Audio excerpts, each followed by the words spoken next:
সময় দেন, তারপর আপনি ডিসকাশন 1.5 ঘন্টা টাইম দেওয়া আছে। অপরাধের বিচার, এমসিকিউ। এটা এটা হচ্ছে জাস্ট এমসিকিউ, রিডিং পড়বেন। এমসিকিউটা কি?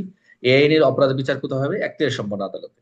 এটা সংশ্লিষ্ট কারা কারা? দায়রা জজ, মহানগর দায়রা জজ, chief judicial magistrate, chief metropolitan magistrate বা উক্ত এখতিয়ার দেন লেখার জন্য কেবল অপরাধের জন্য বিচার প্রয়োজনে এক বা একাধিক আদালত নির্দিষ্ট করে দিবে। তবে আমার মনে রাখবেন যে দায়রা জজ, মহানগর দায়রা জজ, chief judicial magistrate, chief metropolitan magistrate, এই কথাগুলো মনে রাখলে চলবে।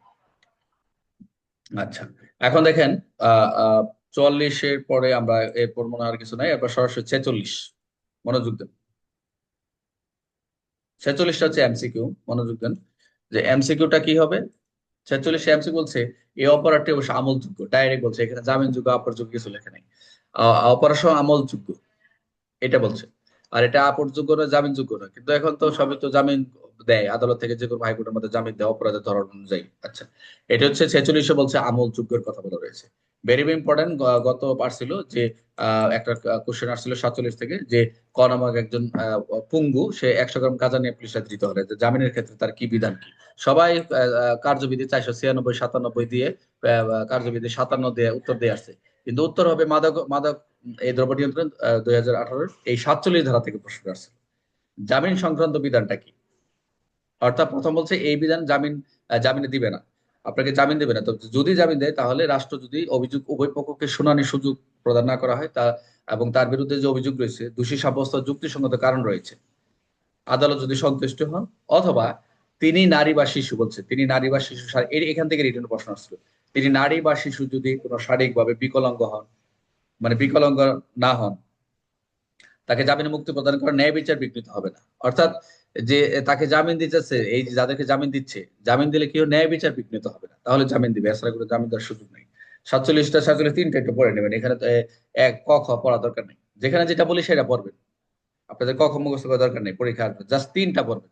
47 তিনটা একদম ইম্পর্টেন্ট, আর কিছু না।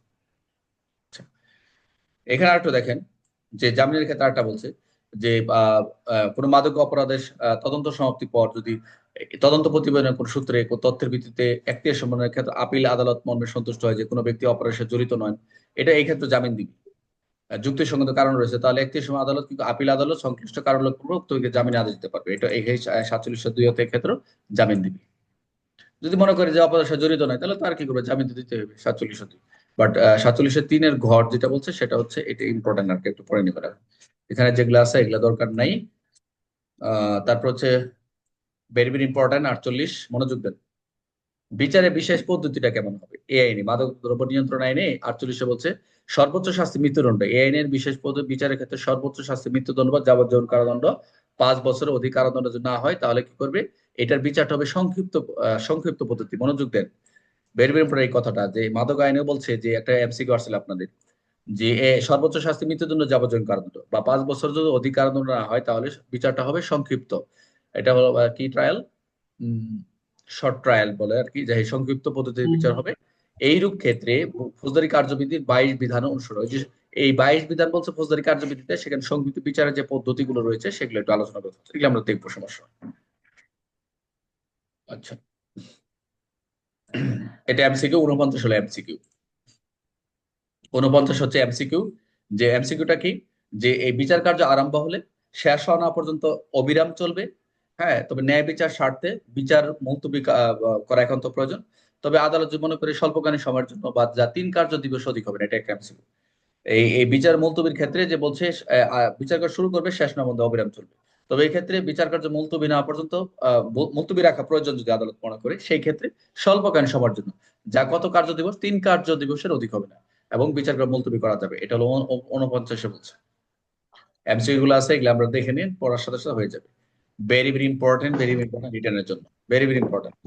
বিচারাধীন মাদক দ্রব্য অপরাধের সাথে জড়িত অন্য অপরাধের বিচার, ভেরি ভেরি ইম্পর্টেন্ট, বার বলতেছি, এই 50 আপনাদের রিটার্নের জন্য।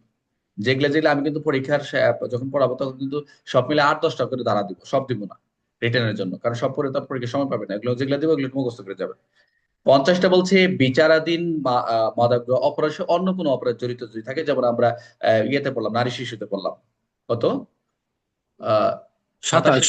27-3 মনে হয়, মেবি মনে নাই, 27। তবে তো বলা রয়েছে এই আইনের অধীন অন্য কোনো বিধান যাই কিছু থাক না কেন, এখতিয়ারসম্পন্ন আদালতে যদি বিচারকের মামলা মাদক দ্রব্যের সাথে অন্য অপরাধ যদি এমন ভাবে জড়িত থাকে যেটা হচ্ছে ন্যায় বিচার স্বার্থে যদি বিচারাধীন অপরাধের সাথে একই সঙ্গে হওয়া উচিত, তাহলে কি অপরাধী বিচারাধীন মাদক দ্রব্য যেটা ওই অপরাধ যতদূর সম্ভব একই আদালতে একই সঙ্গে বিচার কার্য হবে। একটা বড় প্রশ্ন আসছিল, মোটামুটি অনেকে বুঝতে পারে নাই, যারা বুঝতে পারছে তারা লিখতে পারছে।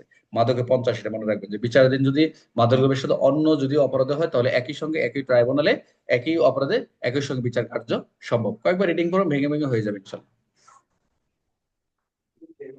তারপর হচ্ছে বিচার সমাপ্তি 51, মনোযোগ দেন, এটা একটা প্রথমটা এমসিকিউ, যে বিচার সমাপ্তি কত মামলা প্রাপ্তির কত কার্য দিবস শেষ করবে? 90 কার্য দিবস শেষ করবে। যদি আরো অতিরিক্ত পায় তাহলে আরো 30 দিন।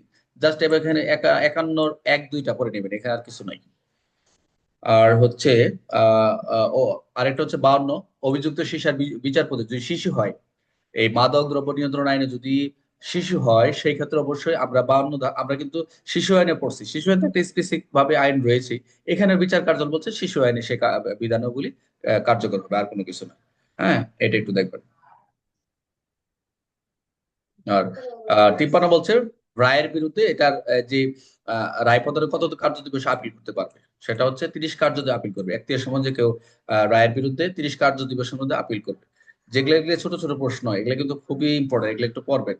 এগুলো এটা ইম্পর্টেন্ট না, 54 দ্বারা ইম্পর্টেন্ট না। ফৌজদারি কার্যবিধির প্রয়োগ, অর্থাৎ বারবার বলছে যে এই আইনের যাইতে হবে না, এই অপরাধ দায়ের মামলা তদন্তের ক্ষেত্রে এই আইনের অর্থাৎ মাদক দ্রব্যের ক্ষেত্রে বলছে ফৌজদারি কার্যবিধানের প্রযোজ্য হবে। এগুলো ইম্পর্টেন্ট না, এগুলো দরকার নেই, এগুলা জাস্ট রিডিং করে নেবেন, এগুলো পরীক্ষা আসে না। 55 ভেরি ইম্পর্টেন্ট, 55 হচ্ছে very very important, very very important, very very important, এটা ভালো করে পড়বেন। যে মাদক দ্রব্য অপরাধ সংগঠনের আইনানুগ অনুমান, দেখেন তাহলে এই এটার মূল বিষয়টা হচ্ছে যে এখানে যে আপনারা যেটা মেইন বই দেখবেন যে যদি কোনো ব্যক্তির নিকট বা অথবা তার দখলকৃত ব্যক্তির নিকট, তার দখলকৃত, তার নিয়ন্ত্রণে নেই, 3টা শব্দ, তার নিকট, তার দখলকৃত, তার নিয়ন্ত্রণে কোনো স্থানে মাদক সেবন, কোনোভাবে মাদক ব্যবহার, প্রয়োগ বা প্রস্তুতে ব্যবহার্য কোনো সরঞ্জাম, যন্ত্রপাতি, মাদক দ্রব্য প্রস্তুতের জন্য প্রয়োজনীয় বস্তু উপাদান পাওয়া যায়, তাহলে ভিন্নতর যদি প্রমাণ না করতে ব্যর্থ হয় তাহলে হচ্ছে আইন লঙ্ঘন করেছে বলে গণ্য হয়। কোনো একটা অপরাধ, কোনো যদি আমরা একটা অভিযান বা তল্লাশি করতে যাই, যদি কোনো কিছু পাই বা মাদকদ্রব্য না পাই, তার কানেক্টেড যে সরঞ্জাম পাই, এখন সে যদি বলে যে আমি এখানে খাই না, অন্য কেউ খাইছে, সে বা এটা তার ডকুমেন্টস আছে, কিন্তু আমরা দেখতেছি সে এখানে আমরা তার যে উপাদানগুলো পাওয়া গেছে, এখন শুধু ভিন্ন প্রমাণ করে যদি পারে, হ্যাঁ যে না আমি এটা সেবন করি না, এটা আমি খাই না, তো এটা তার প্রমাণ করার দায়িত্ব তার। কিন্তু এইটার যদি প্রমাণ না করতে পারে, যদি ব্যর্থ হয়, তাহলে তিনি এই 55 অনুসারে কি হয়েছে, আইন লঙ্ঘন করেছে বলে গণ্য হবে, এবং আমরা সেই ক্ষেত্রে মাদক অপরাধ সংক্রান্ত আইনের অনুমান করতে বাধ্য, শুধু আমরা না, আদালতও করবে। আচ্ছা, তারপরে আমরা আরেকটি সর্বশেষ ধারা আমরা দেখতেছি, আর 2টা ধারা রয়েছে, এটাও very very important, very very important. 56 ধারা, এই আইনের 56 ধারা, যে আমরা যে কার্যক্রমগুলো পরিচালনা করবো বা কোনো তদন্তকারী সংস্থা, কোনো বা আইন শৃঙ্খলা বাহিনী, এই যে আমরা যে কার্যক্রমগুলো, যে এখন বডি অন ক্যামেরা, যে ও এই কার্যক্রমের ক্ষেত্রে সম্পর্কিত, যে ক্যামেরায় যে গৃহীত ছবি, রেকর্ডকৃত কথাবার্তা ইত্যাদি সাক্ষ্য, অর্থাৎ আমরা সেখানে গেলাম, কিভাবে তল্লাশি করলাম, বাড়ি ঘরে ছবি তুললাম, কোন ঘরে তুললাম, কোন কোন সাক্ষী, চতুর্দিক একটা একটা মোটামুটি একটা অপরাধ সংগঠনের সহায়তা করার জন্য একটা ভিডিও, স্থির চিত্র, কারো কথাবার্তা, কোনো আলাপ আলোচনা, কোনো ট্যাপ রেকর্ডার, যদি কোনো ভিডিও বা চিত্র বা স্থির চিত্রে যদি কোনো আমরা ধারণ করি, তাহলে আমরা এটা অপরাধ বা সংশ্লিষ্ট ক্ষেত্রে মামলা বিচারের সময় কি হবে, সাক্ষ্য হিসেবে গ্রহণযোগ্য হবে। বুঝতে পারছেন? এটা হলো 56 ধারা। আপনাদের কথাগুলো একটু দ্রুত চালাই যাচ্ছে, মানে একটু নাইট আছে। আচ্ছা, তারপরে 57 আমি বলছি প্রথমে যে এই আইনের এই মোবাইল কোড, এই মোবাইল কোড আইনটা আমাদের পড়তে হবে, 2009 পরীক্ষা প্রশ্ন আসে স্পেসিফিক ভাবে 3-4টা ধারা, মাত্র 3 না 4টা ধারা পড়তে হবে আমাদেরকে। এই আইনের ক্ষেত্রে মোবাইল কোডের ব্যবহার রয়েছে 57, এই 57তে বলছে। তো মোবাইল কোড আইনটি কত? 2009 সালে যে যে মোবাইল কোড পরিচালনা বিচার কার্যে সম্পাদন করা যাবে 57 ক্ষেত্রে। আচ্ছা, এরপর সর্বশেষ যে ধারাটা হচ্ছে একদম হলো 60 ধারা, মনোযোগ দেন। সর্বশেষ আমাদের মাদক আইনের যে ধারাগুলো, এর মধ্যে সবচেয়ে ইম্পর্টেন্ট ক্ষতিপূরণ দাবি অগ্রহণযোগ্য। অর্থাৎ এখানে কি বলছে এই ধারাটা, অর্থাৎ এই আদেশের কোনো পারমিট অথবা পাসদারি ব্যক্তি, অথবা যেখানে কোনো মাদক অপরাধ অভিযান পরিচালনা করছেন সেখানে কোনো মালিক বা সংশ্লিষ্ট কোনো ব্যক্তি বা কোনো প্রতিষ্ঠান হতে পারে, যদি কোনো ক্ষতিগ্রস্ত হয়, সে সেখানে যাই ক্ষতিগ্রস্ত হোক না কেন, তারা যদি আপনার বিরুদ্ধে কোনো অভিযোগ দেয় বা ক্ষতিপূরণ দাবি করে, তাহলে এই আইনের বিধান অনুসারে ক্ষতিপূরণ দাবি অগ্রহণযোগ্য।